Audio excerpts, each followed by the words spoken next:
So guys, this is yet another proud moment for all of us, and I'm very proudly saying that CA Amit is here now. So please welcome CA Amit. And I'm really proudly saying that he has succeeded ultimately, and some years ago in 2014 he was a state rank second. So he has proved his mettle now. So I'm very proud, and this is proud moment for not for me only, this is the proud moment for entire Gaya, entire Bihar and entire ACCN and entire ACC family. So I'm very proudly saying that he has secured his place in the fraternity of CA.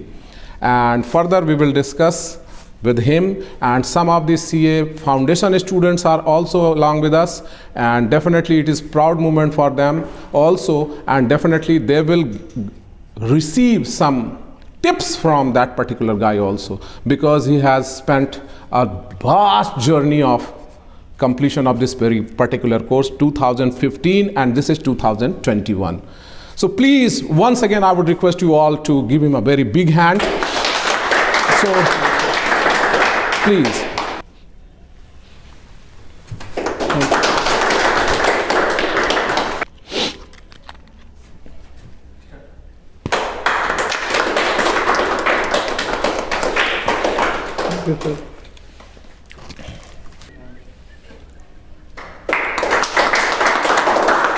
ये लड्डू में कुछ बात है, इस लड्डू में कुछ बात है, और डेफिनेटली दिल से कह रहा हूं कि इस लड्डू का बेसब्री से इंतजार था my dear. Thank you sir, thank you so much. Yes guys, so this is the time to call upon the stage now Mr. Subham Kumar Gaurav, who has secured 216. So please give him a very big hand. Welcome. Congratulations.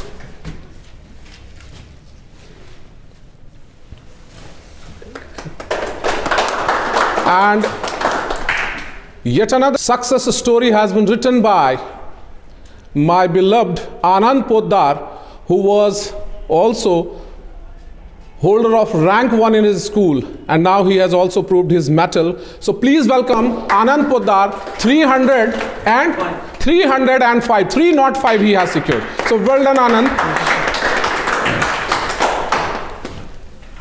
Please be standing here. And this is very proud moment for us also, because he will be blessed by his senior CA Amit. So I would request Mr. Amit, please, आपके हाथों की मिठाई इनके लिए बड़ी खुशनसीबी का सबब है और संयोग है कि आज आप यहाँ हैं और ये बच्चे यहाँ हैं. सो प्लीज़ इन्हें आप मिठाई खिलाइए please. And this is not the last and not the least.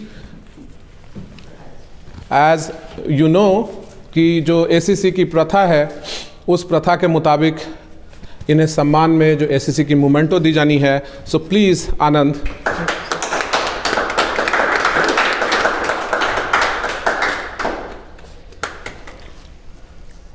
Okay guys, so हमारे बीच यहाँ पे एक वर्तमान और दो भविष्य बैठे हैं. और दोस्तों, आपको याद होगा कि कुछ दिनों पूर्व मैंने इनका भी इंटरव्यू करा था और इन दोनों बंदों का भी इंटरव्यू करा था. आज इनकी सक्सेस स्टोरी आपके सामने है. आइए बिना टाइम गवाए शुभम कुमार गौरव जी से जानते हैं इनकी जर्नी के बारे में. Thank you sir. I am feeling very happy and I am glad कि आपके सपोर्ट से और मेरे दोस्तों के सपोर्ट से आज हम अचीव कर पाए.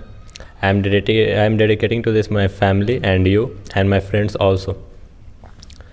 आपने काफ़ी इनलाइटेड पाथ मुझे दिखाया जिसकी वजह से आज हम इतना कुछ अचीव कर सकें. Thank you so much.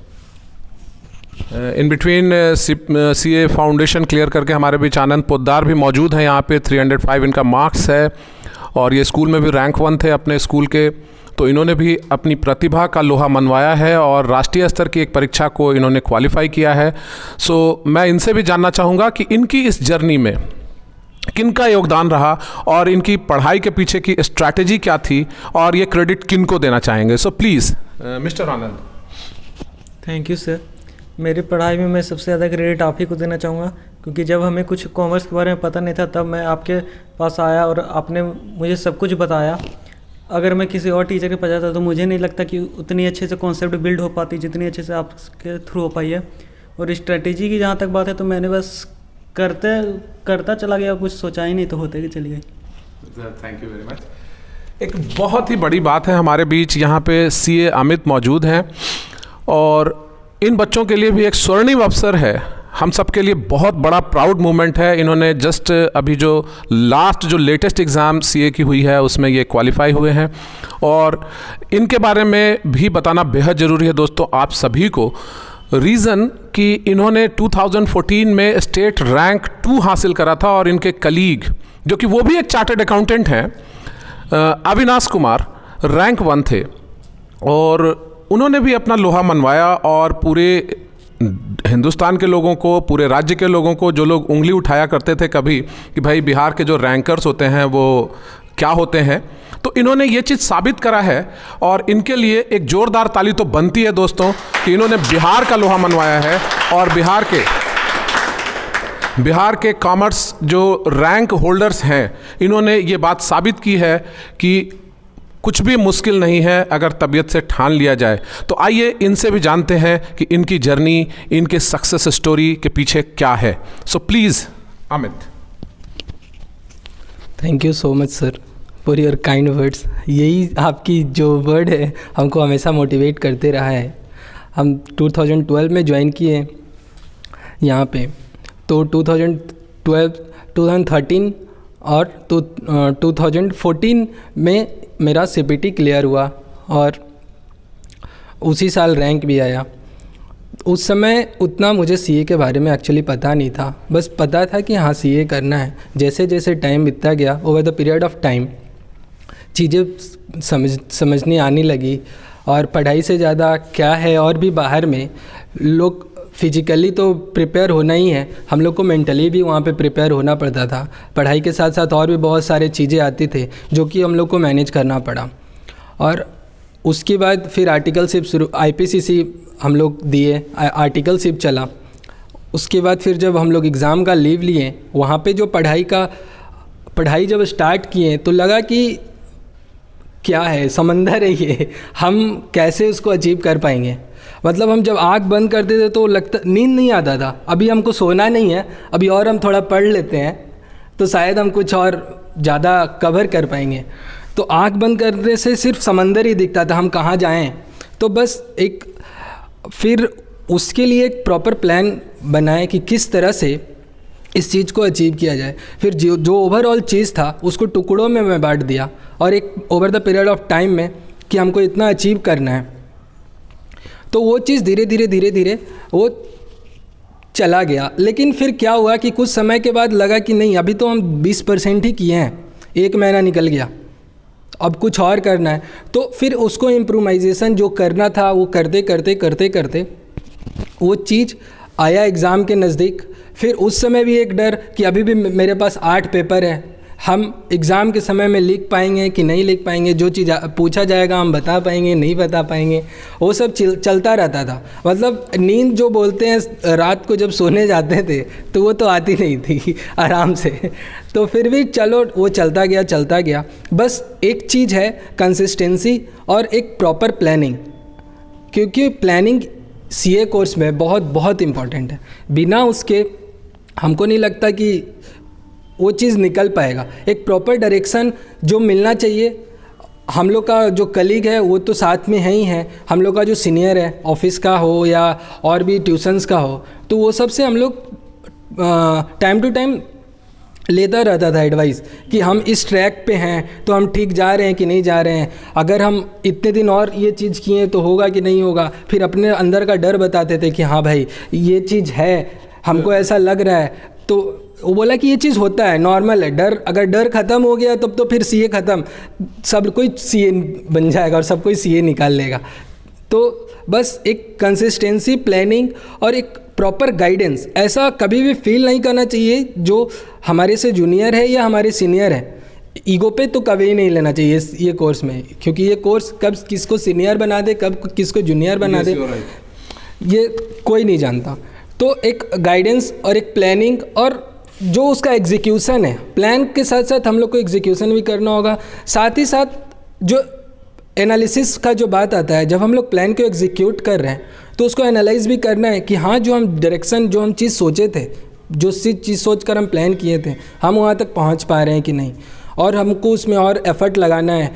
क्या होगा कि जब हम स्टार्टिंग में जब प्लान बनाए थे तो 8 आवर्स पढ़ने का बनाए थे, जब हम ऑफिस से छुट्टी ले लिया था, 8 आवर्स पढ़ने के बाद 1 सप्ताह के बाद ही मैं लग गया कि नहीं, ये सफिशेंट नहीं है। फिर 8 to 10 हुआ, 10 to 12 हुआ, फिर 14 गया।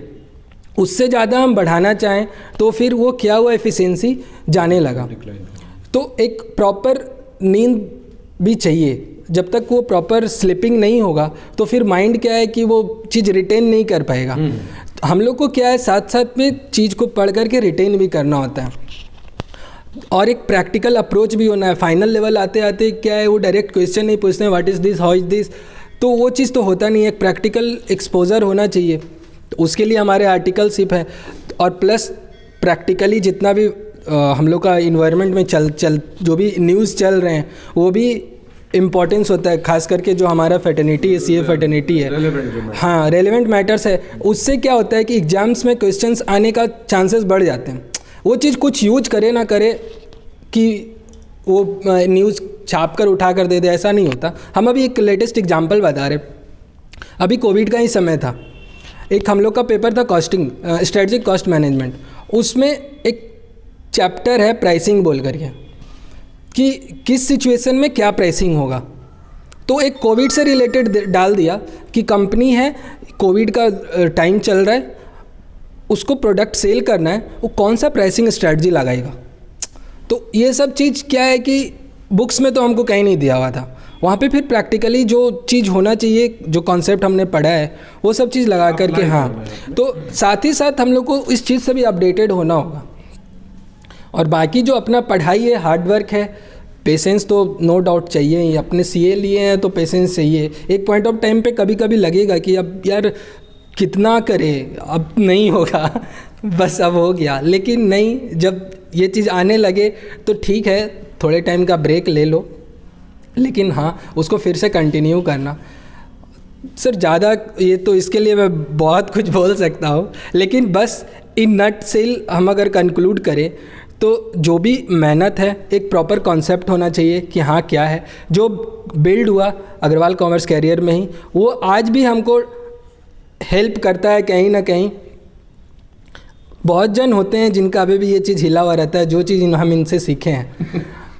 तो हमको बोलना नहीं चाहिए, लेकिन फाइनल लेवल पे ये चीज़ अगर किसी से भूल हो रहा है तो उसको चीज़ को समझना चाहिए, क्योंकि इस स्टेज में क्या होता है ना, अगर हम किसी सामने वाले को बताने जाए ना, वो गलत भी है तो एक्सेप्ट करेगा नहीं कि हाँ तुम सही बोल रहे हो या हम गलत हैं, वो चीज़ होता नहीं है। तो उस पॉइंट में अपने आप को, हम बोल रहे हैं सही, सामने वाला एक्सेप्ट करे ना करे, चलो ठीक है, ये तुम्हारा मैटर है, लेकिन हम जो बोल रहे हैं ठीक है। तो वो चीज़ एक कॉन्फिडेंस बिल्ड होता है। कहीं पे अगर हम 10 आदमी के साथ बैठे हुए, 10 जन के साथ बैठे हुए हैं, कोई गलत बोल रहा है, अगर हम इंटरप्ट किए, नहीं ऐसा नहीं ऐसा है, ये बेसिक चीज़ है, तो बोला नहीं, चलो बोले ठीक है, ये मेरा अंडरस्टैंडिंग है, तुम्हारा अंडरस्टैंडिंग कुछ और होगा। लेकिन वो चीज़ जो है कॉन्सेप्ट बिल्डिंग वाली बात सर, ये यहीं हुई है। और बाकी जो सपोर्ट रहा है आपका over the period of time, आपका बहुत ज़्यादा रहा है।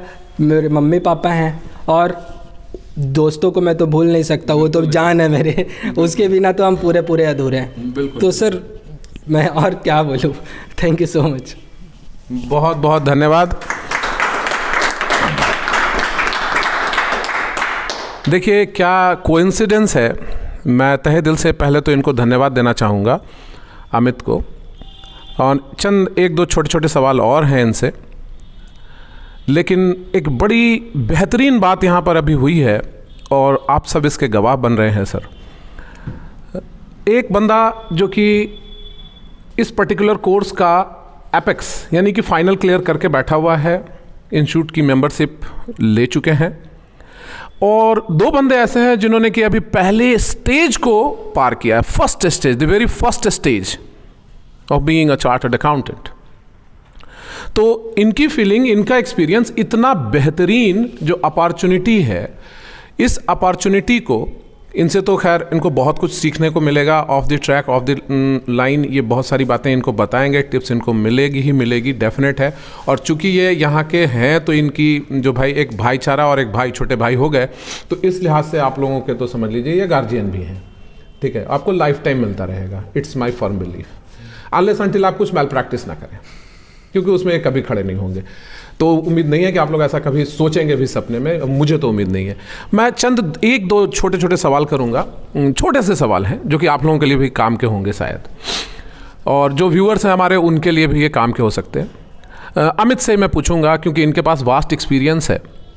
अमित, आपको कब लगा कि यार, सबसे बुरा कब लगा आपको अपने इस करियर में, कि जो करियर जो आपने अभी तक बिताया 2014 से 2021 के बीच में, आपको सबसे बुरा लग रहा था अपने लिए कब, कि उफ काश, वो वाकया आप कोई मतलब ऐसा है आपके लाइफ में कि आपको लगा कि नहीं, इस बहुत वर्ष हो गया मेरे लाइफ में, बहुत ख़राब, आप कैसे आगे बढ़े? सर ऐसा तो नहीं लगा कि बहुत हो गया, हमको कुछ नहीं करना, लेकिन ऐसा ज़रूर लगा कि ये कब तक चलेगा, हमको इसको जल्दी कंप्लीट करना है। क्योंकि ये चीज़ जब बोलते थे तो एक कॉन्फिडेंस आता था। अभी हम रिसेंट बता रहे, जब हम एग्ज़ाम लीव पे थे और ये कोविड का चक्कर हुआ, मई में एग्ज़ाम देना था हमको, फेब से मैं ऑफिस से छुट्टी ले लिया था। मैं फेब से लगातार पढ़ रहा था, बीच में पढ़ रहा था, छोड़ रहे थे, एग्ज़ाम का डेट एक्सटेंड हो रहा था। तो एक क्या था कि अजीब सा मेंटल सिचुएशन था कि हम कहीं भी कोई खुशी का जो इवेंट होता है वहाँ पे हम इन्वॉल्व नहीं हो पाते थे। फिजिकली होते थे ज़रूर, लेकिन मेंटली लगता था यार हमको पढ़ना है। तो ये जो सिचुएशन और ये जो पीरियड था, ये वाकई बहुत बहुत ख़राब था कि ना तो हम सही से एंजॉय कर पाता था, ना ही हम सही से पढ़ पाता था, दोनों ही चीज़ हो रहा था। फिर क्या हुआ,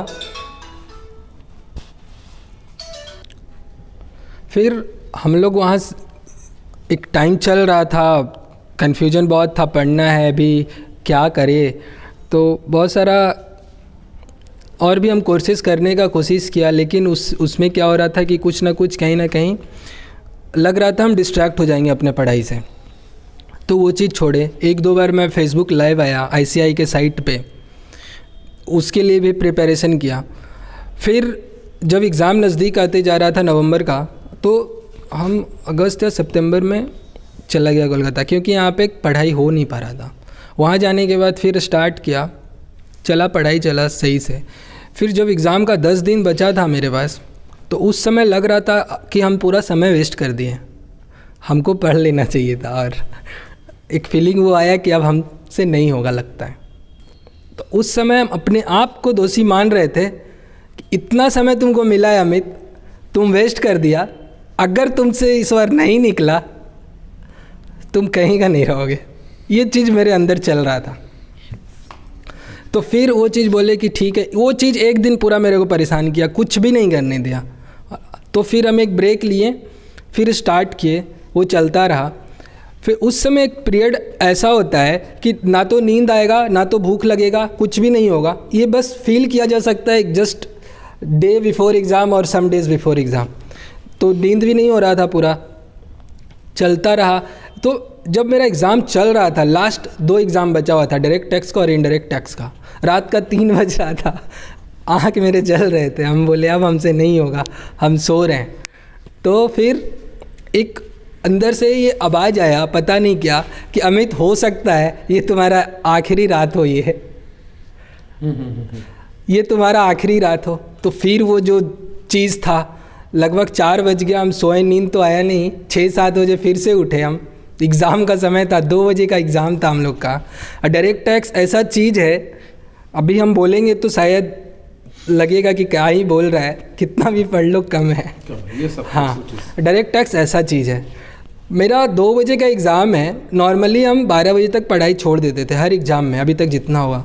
उस दिन हम 147 तक पढ़ाई की है सेंटर पे पहुँच कर। और मेरे दोस्त लोग बोल रहा था चल चल, हम बोले इतना कुछ अभी करने को है। और एक्चुअली क्या होता है ना, पढ़ा हुआ पहले से जितना भी कुछ हो, लास्ट डे बिफोर एग्ज़ाम अगर हम देख कर नहीं जा रहे हैं, वो कॉन्फिडेंस नहीं आता है, धुंधला धुंधला रहता है, तो गलत होने के चांसेस बढ़ जाती है। और अभी तो और MCQs का टाइम है, तो एक छोटे से पॉइंट के लिए वो घुमा देंगे। कोई भी प्रोविज़न डायरेक्ट नहीं रहता है, कहीं पे प्रोविजन से निकाल देंगे, या जो स्पेशल चीज़ होते हैं प्रोविजंस में उससे निकाल कर वो बना देते हैं। तो कहीं पे भी कुछ भी छोड़कर जाने का गुंजाइश रहा नहीं। तो वो तो एग्ज़ाम गया, नो डाउट। अभी मेरा क्लियर हो गया तो मैं बोल सकता हूँ कि हाँ ठीक गया था। उसके बाद फिर जो लास्ट एग्ज़ाम था सेम चीज़ आया, उस दिन भी इनडायरेक्ट टैक्स था। इनडायरेक्ट टैक्स उतना बड़ा नहीं है, लेकिन उसमें बहुत सारी चीज़ें बहुत छोटी छोटी है, बहुत छोटी छोटी है, जो कि वो ध्यान में रखना एक मतलब चैलेंजिंग हो जाता है कि वो ध्यान में रखना है करके उसके लिए जो कि प्रैक्टिस में नहीं है। हाँ। तो वो सब चीज़ फिर लास्ट डे भी वही आया। अविनाश को हम बोले अब नहीं होगा, उस दिन वो बोला हो सकता है ये लास्ट रात हो। हम बोले ठीक है। उस रात हम पूरा सोए ही नहीं, और हम ये चीज़ किसी को सजेस्ट नहीं करेंगे कि बिना सोए एग्ज़ाम जाकर दो, लेकिन लिटरली हम सोए नहीं क्योंकि बहुत कुछ करना था। और हम फिर एग्ज़ाम देने गया, उस दिन भी लगभग 1:45 तक हम पढ़ते रहे। तो जो ये पीरियड था कोविड की वजह से, जो ये टाइम गया, हम कुछ कर रहे थे लेकिन ऐसा फीलिंग नहीं आ रहा था हम कुछ कर रहे हैं ये बोल करके। तो यही एक समय था सर कि लग रहा था कि अब हो गया बहुत, अब नहीं हो सकता है। वो एग्ज़ाम के जस्ट 10 दिन पहले या उस एग्ज़ाम के उस दिन लगता है, लेकिन हाँ वो चीज़ को अपने ऊपर हावी नहीं होने देना है, क्योंकि वो बहुत क्रूशियल समय होता है। लास्ट आपका अगर अच्छा भी पढ़ा हुआ है, बहुत अच्छे से पढ़ा हुआ है, 4-5 रिवीजन किया हुआ है, फिर भी अगर 10 दिन पहले ये चीज़ माइंड में आ रहा है और वो हावी हो जाता है, तो वो सारा वेस्ट हो जाता है जितना भी रिवीजन किया हुआ है। तो ठीक है, वो आता है, वो नॉर्मल है, अब हम वो फील कर सकते हैं। अभी हम लोग जो भी इस फील्ड से है और जो मेरा भी जो दोस्त अभी आगे बढ़ेंगे, इनके लिए तो एक एंट्री है। बस हमेशा याद रखना यही कि सब कुछ पढ़ाई के साथ साथ एंजॉय भी बहुत ज़रूरी है। ऐसा नहीं है कि बस लगे हैं। एंजॉय के लिए मतलब वो हेल्दी और सही डायरेक्शन में होना चाहिए, जो मेंटली मतलब तुमको डिस्ट्रैक्ट ना करे, बस यही है sir. Thank you Amit. Last but not least I would ask Shubham, क्या आप भैया से कुछ पूछना चाहेंगे? ये सर पूछना चाहेंगे, प्रेशर को कैसे कंट्रोल करें? एग्ज़ाम के बाद बहुत ज़्यादा प्रेशर होने लगता है। एग्ज़ाम के बाद कि वक्त उससे पहले, उसके दिन, जिस दिन एग्ज़ाम रहता है उस दिन, on the day of exam. वही तो बताया अभी आपको सर कि प्रेशर तो बहुत होता है, but you have to be very cool, composed, calm to tackle that pressure. Okay, तो चलिए आनंद के पास चलते हैं। आनंद, आप भी भैया से कुछ पूछना चाहते हैं? वैसे तो बस कुछ पूछना नहीं चाहता हूँ, बस ये पूछना चाहता हूँ कि ये जो एग्ज़ाम पास जो हो जाएगी, इसकी श्योरिटी कभी भी माइंड में आती नहीं है, तो मतलब इससे कैसे बचा जाए? एक्चुअली ये बहुत नेचुरल है, ये सबके साथ होता है। इवन एक टॉपर या रैंकर भी है जो टॉप कर रहा है या रैंक ला रहा है CA फाइनल एग्ज़ाम में, और मुझसे भी बात हुआ है मेरा डे बिफोर एग्ज़ाम, उसके साथ भी यही हालत रहता है। ये नेचुरल है। बस बात ये है कि 2 तरीके का चीज़ होता है। एक जेन्युइन है जो तुमको डर लगना चाहिए एग्ज़ाम से पहले, और तुम पढ़ाई किए हुए हो, बैकग्राउंड में तुम्हारा पढ़ाई किया हुआ रहना चाहिए, वो चीज़ हैंडल हो जाएगा। कहीं ना कहीं ये चीज़ तुम्हारा पढ़ा हुआ रहेगा लेटेस्ट में, तो तुमको याद आएगा एग्ज़ाम के समय में, क्वेश्चंस आएंगे तो। लेकिन थॉरो स्टडी बहुत इम्पॉर्टेंट है।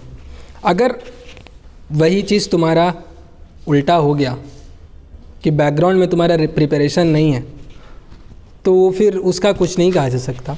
बस ये है, वो चीज़ नेचुरल है कि तुमको डर लगेगा, लेकिन क्या है कि प्रिपरेशन करते रहो, वो चीज़ आएगा। एग्ज़ाम में आने से, बैठने से वो चीज़ क्लिक करने लगेगा। तो जब क्वेश्चन बनाना स्टार्ट करोगे, 1-2 क्वेश्चन बन जाएंगे प्रॉपर, कॉन्फिडेंस बिल्ड हो जाएगा। तो बस एक अब वहाँ पे क्या होता है ना, डर को कैसे हम मतलब अपने ऊपर हावी ना होने दें। वो डर लगेगा, चीज़ आता हुआ भी चीज़ हो सकता है माइंड से वो निकलने लगे, तो उससे बचने के लिए क्या है कि जो क्वेश्चंस तुम जो सॉल्व करोगे अभी तक जो भी था सीपीटी में और अब जो आईपीसीसी आएगा नेक्स्ट, तो हम लोग के पास पूरा कुछ रहेगा तुम्हारा एमसीक्यू, उसके बाद रहेगा सब्जेक्टिव। तो तुमको उस समय जो आंसरिंग का जो पैटर्न है कि कौन सा तुमको पहले करना है और कौन सा बाद में करना है, ये सब चीज़ तुम अगर डिसाइड कर लिए, हो सकता है कि तुम्हारे हाथ ऐसा क्वेश्चन लग गया जिसमें तुम्हारा कॉन्फिडेंस थोड़ा लूज है, तो वो तुम्हारा पूरा पेपर को बर्बाद कर देगा। तो वहाँ पे एक वाइज डिसीजन लेना, विद इन 15 मिनट्स का टाइम मिलेगा, 145 में पेपर्स मिल जाते हैं, तो वो 15 मिनट्स को तुम किस तरह से इफेक्टिव यूटिलाइजेशन कर रहे हो। अब जैसे हम क्या किया था कि क्वेश्चन पढ़ते ही हम पूरा क्वेश्चन तो नहीं पढ़ पाएगा नोट, क्योंकि 15 मिनट का ही टाइम रहता है, अगर बड़ा क्वेश्चन रहा, केस स्टडी रहा तो नहीं होगा। लास्ट का जो क्या रिक्वायर्ड चीज़ है वो पढ़ लो, उससे तुमको एक आइडिया लग जाएगा कि हाँ हम इसका आंसर कर पाएंगे। तो वो चीज़ को फिर क्या करो कि तुम अरेंज कर लो नंबरिंग में कि हमको फर्स्ट में ये करना, सेकंड में ये करना, थर्ड में ये करना, जो थोड़ा सा जिसमें तुम्हारा कॉन्फिडेंस लूज है उसको एंड में करो। उससे फिर क्या होगा, तुम्हारा जो पेपर चेकिंग होगा, एक जो एग्ज़ाम का जो पेपर चेक कर रहा है उसको एक कॉन्फिडेंस अलग लेवल का रहेगा मार्क्स देने में, वो कंजूसी नहीं करेगा। अगर कहीं पे तुम्हारा ऊपर नीचे भी किया हुआ है तो वो मार्क्स देगा। तो डरने से कुछ होना नहीं है, अनलेस और अनटिल कि तुम्हारा पढ़ाई हुआ हो। तो बस वो नेचुरल है, डर लगेगा, लेकिन बस पढ़ाई करते रहो। ओके, बहुत बहुत धन्यवाद। तो मैं एक अपॉर्चुनिटी मैं ऑडियंस में से भी बच्चों को देना चाहूँगा। वहाँ भी बच्चे बैठे हैं जो कि कुछ इंटरमीडिएट के भी स्टूडेंट्स हैं वहाँ पे, जो इंटरमीडिएट के लिए परस्यू कर रहे हैं वो बच्चे लोग। इनमें ऑलमोस्ट 1 2 3 4 एंड बाकी 2 गाइज जो हैं वो तो अभी 12th परस्यूइंग कैंडिडेट्स हैं। तो आप में से भी कोई कुछ अगर पूछना चाहता है तो प्लीज़ वेलकम, वहीं से आप पूछ सकते हैं। स्टडी में कंसिस्टेंसी मेंटेन नहीं हो पाता, वो कैसे मेंटेन? स्टडी में कंसिस्टेंसी मेंटेन नहीं हो पाता, कैसे मेंटेन करें? देखो, एक होता है प्रायोरिटी, एक होता है नेसेसिटी। ठीक है, सबसे पहले हर इंसान के पास तो 24 घंटा ही है। तुम एक पॉइंट ऑफ टाइम पे जब भी तुमको मन शांत हो बैठ जा, वो तुम 24 घंटा को लिख ले पेपर पे, तुम क्या कर रहा उस 24 घंटे में। ठीक है, और वो चीज़ तुम कंटिन्यू लगभग 10 से 15 दिन कर कि कितना तुम्हारा पढ़ाई में जा रहा है टाइम और कितना तुम्हारा अदर थिंग्स में जा रहा है टाइम। ठीक है ना, उससे तुम्हारा एनालिसिस होना शुरू हो जाएगा, तुम खुद को इवैल्यूएट कर पाओगे कि हमारा टाइम कहाँ जा रहा है ज़्यादा। ठीक है, तो वहाँ से तुम जो नॉन इफ़ेक्टिव एरिया है वहाँ से तुम इफ़ेक्टिव एरिया में लाना शुरू करो और ये चीज़ कंटिन्यू करो। थोड़ी थोड़ी चीज़ों पे अगर तुम डिस्ट्रैक्ट होगे तो पढ़ाई तो होगा नहीं। तो तुमको प्रायोरिटी और नेसेसिटी में तो डिफरेंस करना पड़ेगा कि हाँ हमारे लिए प्रायोरिटी क्या है। हो सकता है कि तुम्हारा कज़न का मैरिज हो, तुमको जाना हो, एंड उसके नेक्स्ट डे तुम्हारा एग्ज़ाम हो, वो भी तुमको अटेंड करना है। ठीक है, तो अब नेसेसिटी है कि जाना है, लेकिन प्रायोरिटी क्या है कि हमको एग्ज़ाम देना है। तो वहाँ पे जब ये चीज़ का डिफरेंस तुमको करना आ जाएगा तो हमको नहीं लगता कि कंसिस्टेंसी आने में प्रॉब्लम होगा। बहुत बड़ी बात, बहुत बड़ी बात, बहुत बढ़िया, बहुत बढ़िया। ये जो चीज़ है ना, ये थिक डिमार्केशन लाइन होती है दोनों के बीच में बेटा। बहुत सही कहा आपने अमित, बहुत सही कहा, I am proud of you. ये थिक डिमार्केशन लाइन है और यहीं हम लोग पिट जाते हैं और यही वजह है कि हम लोगों की कंसिस्टेंसी लैकिंग होती है। Okay, and this is the time, as far as I am concerned, what you will call this particular timing, where I should have been in my class. However, it was necessity. But this time is, I have given priority. Why I have given priority? Because this opportunity I don't want to miss. And we have added yet another feather in our hat. Okay. And it will show a golden path to the youngsters like you all. So that's the thing we have to choose. कभी कभी ऐसा भी होगा आपके life में कि आप all of sudden बहुत सारी चीज़ों को टैकल करना सीख जाएंगे, वो होगा ऑल ऑफ सडन, मतलब कि आप प्लान कर लिया, आपने सब कुछ कर लिया है, बिल्कुल आप शेड्यूल में चल रहे हैं, लेकिन ऑल ऑफ सडन आपके सामने अटैक होगा ऑलमोस्ट, मतलब अचानक से। तो आप उस सिचुएशन को कैसे टैकल करेंगे और अपने गोल की तरफ कैसे बढ़ेंगे, कंसिस्टेंसी वहाँ भी लैकिंग होती है। तो वो चीज़ बिल्कुल नहीं होगा। कैसे नहीं होगा? क्योंकि उसमें थोड़ी सी आपको सैक्रिफाइस करने भी आना चाहिए, तो सैक्रिफाइसिंग एबिलिटी भी होनी चाहिए। हम लोग प्रायोरिटी नहीं दे पाते कि भाई अर्ली मॉर्निंग हमें उठ जाना है, या फिर लेट नाइट स्टडी करनी है, या फिर हमें प्लानिंग बहुत इंपॉर्टेंट है, वो तो है ही है। इसके अलावा आप जो चीज़ कर रहे हैं गोल सेट करके और टारगेट सेट के करके करें, और सिंपल सी चीज़ है कि आप अपने आप को फिक्स कर दें कि भाई हमने ये चीज़ इतने में अचीव करना है, अब दुनिया इधर की उधर हो जाए, प्रायोरिटी ऑटोमेटिक आ जाएगी आपके पास। सिंपल सी चीज़ है। तो मैं आप सब लोगों को बहुत बहुत धन्यवाद देना चाहूँगा। समय बहुत कीमती है हम सभी का, और तो मैं आप सब लोगों को वंस अगेन बहुत बहुत धन्यवाद। और करियर में तरक्की करें, बुलंदियों को छुएं, इसके लिए शुभकामनाएं मेरी तरफ से। So best of luck to all you guys, thank you very much.